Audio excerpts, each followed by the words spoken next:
Assalomu alaykum, assalari ishqibozlari. Bugun 26-yil 4-aprel. Asalarimizning holati 4-apreldagi holat.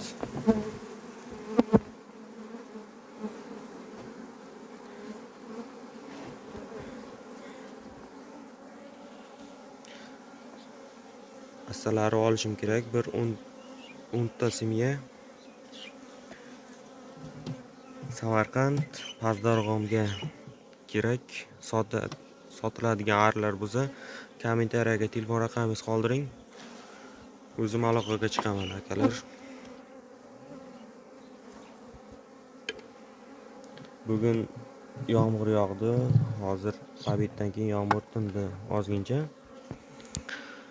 Asta asalarlarimizni ko'ryapmiz. Asalar narxi qancha bo'lyapti o'zi? 3 ramkalik.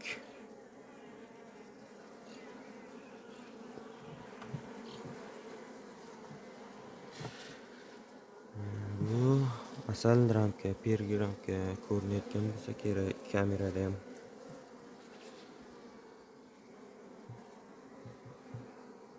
Nasib bo'lsa, asalarlarimizning holati yaxshi, kasalliklari yo'q.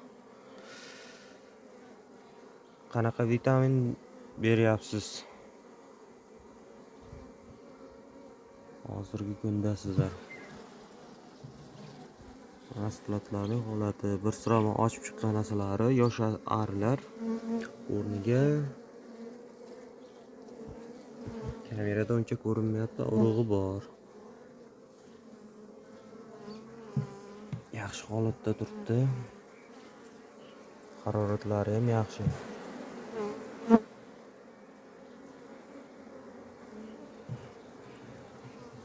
Mana bu to'lgan. O'tgan videomizda eslasangiz, 3-dan ramka bergandik. Shu ko'raylikchi, qani urug' qo'yibdimi, qanday qo'yibdi? 3-dan tepadan 3-ramka qo'ygandim. Urug' qo'yishi jarayonlarini ko'ramiz. Xudo xohlasa to'ldirgan mana. Kamerada ham ko'rinyapti.